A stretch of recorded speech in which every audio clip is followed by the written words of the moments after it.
भाव से बैठे हैं और यह अंतर में निश्चय कर लें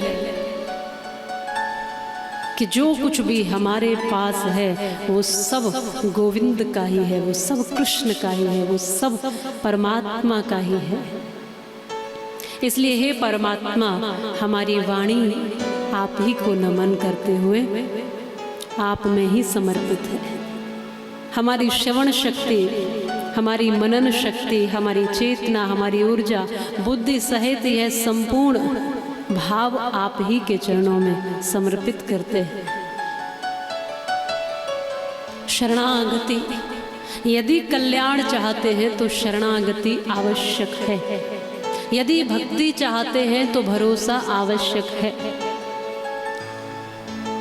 यदि भजन कर रहे हो तो भजन के प्रति श्रद्धा आवश्यक है। यदि मंदिर जा रहे हो तो मंदिर में भगवान है ऐसा निश्चय करना आवश्यक है।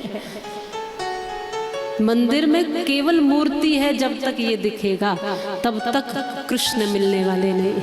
मंदिर में मेरा परमात्मा है, जब ये दिख जाएगा तो कृष्ण और कहीं दूर जाने वाले नहीं। वैसे ही कथा में भी आकर ये केवल एक पोथी है, जब तक ये दिखेगी तो कथा भी कल्याण नहीं करेगी।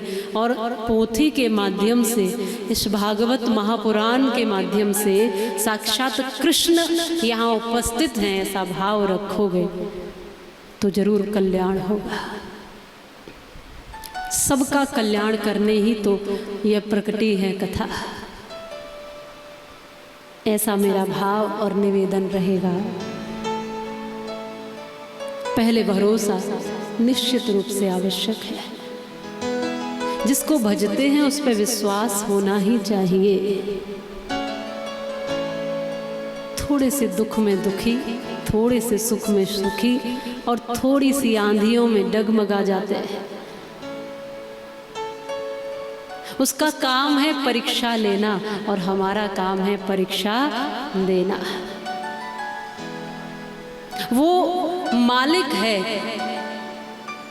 वो स्वतंत्र है, वो इस ब्रह्मांड का नायक है, वो इस ब्रह्मांड का रचनाकार है, इसका पालन करने वाला, इसकी प्रलय करने वाला है। इसलिए वो जब जो चाहे कर सकता है, वो पूर्ण शक्तिशाली है। उसी ने हम बनाए हैं और उसी ने ये जगत बनाया है, उसी का सब कुछ है। इसलिए वो स्वतंत्र रूपेण जो चाहे कर सकता है, जब जिसकी परीक्षा लेना चाहे, जब जिसको जो देना चाहे दे सकता है।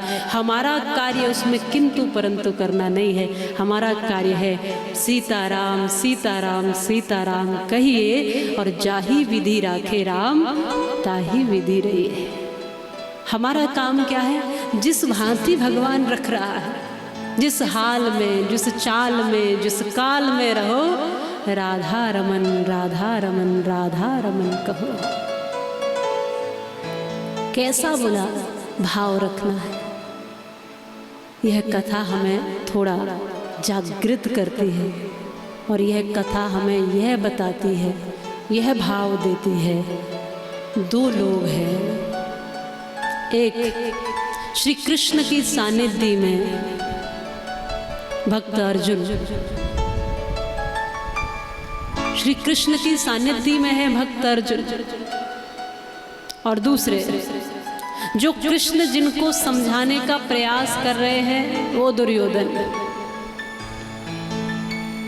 आज कथा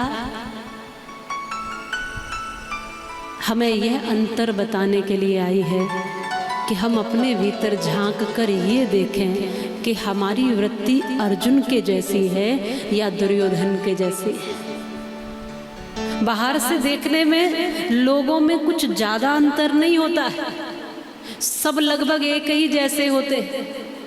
हाँ, थोड़ा रूप रंग हाव भाव चेहरे अलग अलग हो सकते हैं, लेकिन बाहर से देखने में ये नहीं पता लगा सकते आप कि कौन दुर्योधन है और कौन अर्जुन, नहीं लगा सकते। बाहर से देखने में कुछ ज्यादा पता नहीं चलता। व्यक्ति का व्यवहार और व्यक्ति का कर्म ही निर्धारित करता है कि यह अर्जुन है, दुर्योधन है, अच्छा है, बुरा है। धार्मिक है, अधार्मिक है।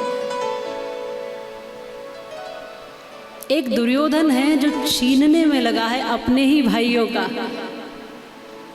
जिसकी वृत्ति छीनने की है। इससे पता लगाया जा सकता है कि जिसकी वृत्ति बिना मेहनत के भी दूसरों को का जो धन है उस पर दृष्टि है, उसको छीनने की वृत्ति है, तो वो दुर्योधन ही है। उसके मन में बैठा है दुर्योधन। पांडवों का सब छीन लेना चाहता है दुर्योधन। जिसके मन में अहंकार है, अकड़ है, वो दुर्योधन है। कई बार हम कहते हैं हक छीन कर किसी का ना चैन पाएगा तू, देगा जवाब क्या जब परलोक जाएगा तू। क्यों भूलता है जग में भगवान तू नहीं है, सबसे बड़ा जगत में बलवान तू नहीं है। अपने किए कर्म पर आंसू बहाएगा तू, देगा जवाब क्या जब परलोक जाएगा तू। कई बार समय निकलने के बाद में लोग आंसू बहाते हैं।